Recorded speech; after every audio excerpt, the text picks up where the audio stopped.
Buddha mengatakan bahwa terdapat 20 kesulitan dalam kehidupan. Kesulitan ke-17 ialah sulit untuk melihat hakikat sejati dan mempelajari jalan kebenaran. Dalam mempelajari jalan kebenaran, apa tujuan utama kita? Memiliki batin cemerlang dan melihat hakikat sejati. Namun, ini juga merupakan salah satu kesulitan yang kita hadapi saat mempelajari jalan kebenaran.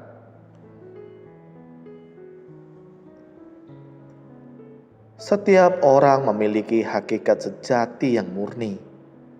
Hanya saja, kita harus berada di 6 alam dalam jangka panjang dan terpengaruh oleh kondisi luar yang berbeda-beda, sehingga hakikat sejati kita ternoda meski tetap ada.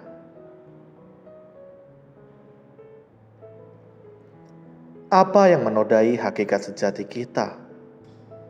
Kekayaan dan ketenaran yang membuat kita memiliki rasa memperoleh dan kehilangan.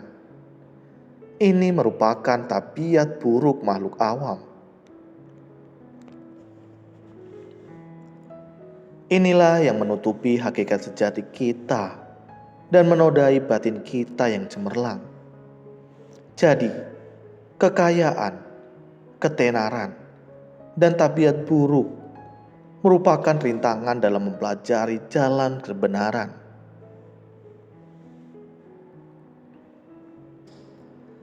Ada banyak orang yang melekat pada kekayaan, kekuasaan, dan kedudukan. Inilah yang diperebutkan oleh orang-orang karena merasa bahwa kekuasaan dan kedudukan akan membuat mereka lebih mulia. Sesungguhnya, kaya belum tentu mulia atau dipenuhi berkah. Meski sudah kaya dan menghasilkan banyak uang, orang-orang tetap merasa tidak puas karena mereka ingin memiliki kekuasaan. Ada banyak orang yang telah menghasilkan banyak uang, tetapi tetap bertikai satu sama lain. Apa yang membuat mereka bertikai? Mereka berpikir, saya telah memiliki kekayaan. Kini saya hanya menginginkan suatu pencapaian. Pencapaian apa? Kekuasaan.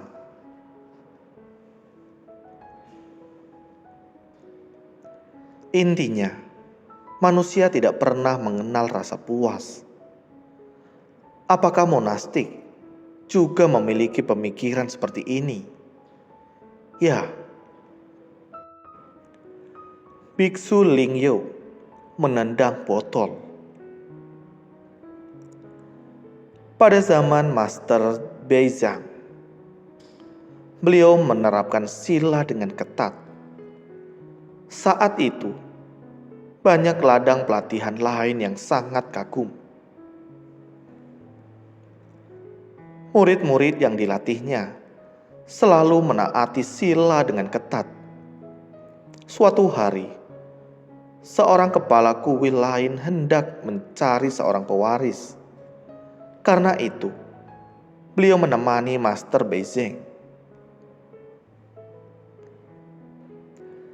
Master Beizeng mulai melakukan seleksi. Beliau memilih seorang muridnya yang bertugas memasak nasi, yaitu Biksu Lingyo. Di antara murid-muridnya, ada seorang murid yang lebih senior, yakni Biksu Hulin.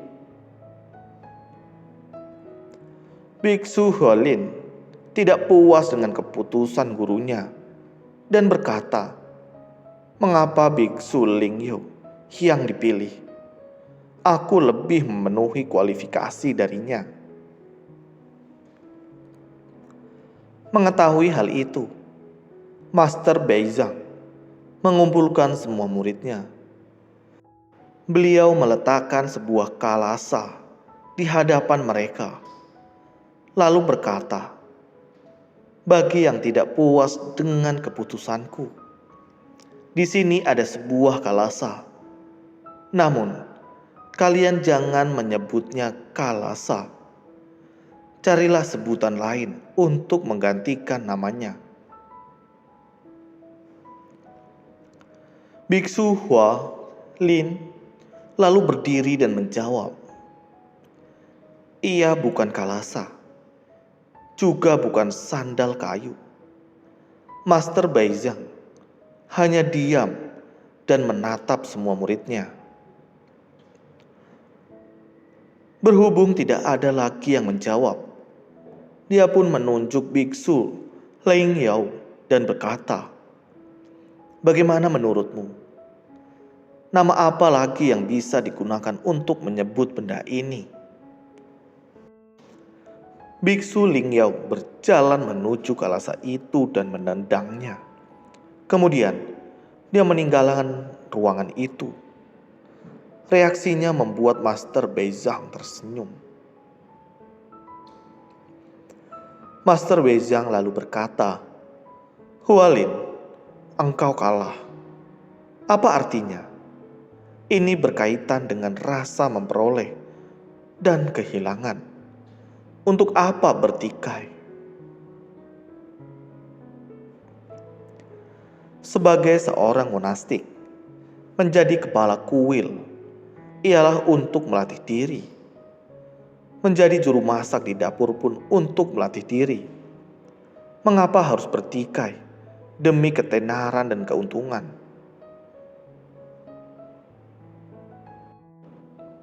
Biksu Ling Yao tidak mementingkan ketenaran dan keuntungan. Terpilih untuk menjadi kepala kuil tidak mempengaruhi kondisi batinnya. Baginya, posisi kepala kuil bagaikan kalasa itu, disingkirkan pun tidak masalah.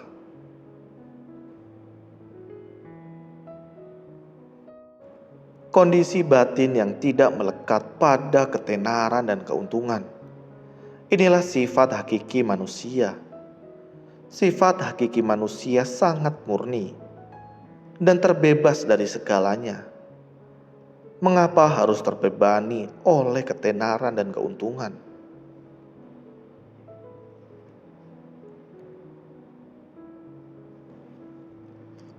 Jadi, melihat hakikat sejati dan mempelajari jalan kebenaran hendaknya sangat mudah.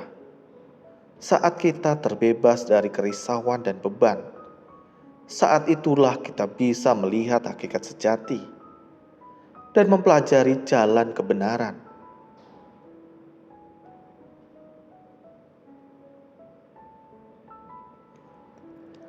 Jangan membiarkan ketenaran dan keuntungan menodai batin kita. Setiap orang memiliki hakikat kebudayaan dan hendaknya senantiasa menjaga kemurnian hati.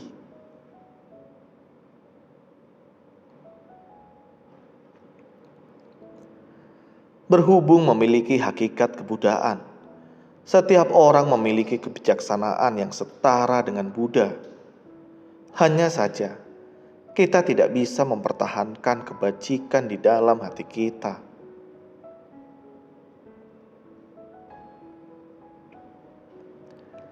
Saya sering berkata bahwa jika bisa berpegang pada tekad awal meninggalkan keduniawian, kita pasti bisa mencapai kebudayaan.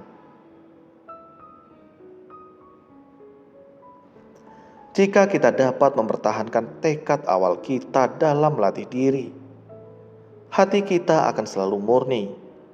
Saat bertekad untuk melatih diri, kita bersedia melepas segalanya dan tidak takut bekerja keras.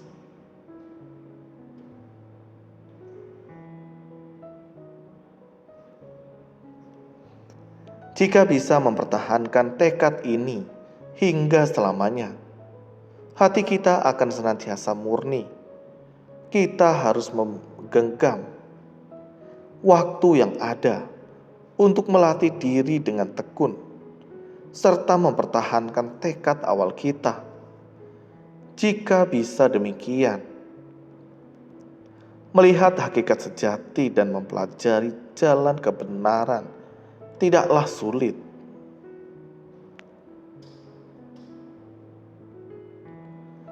Terima kasih, semoga bermanfaat.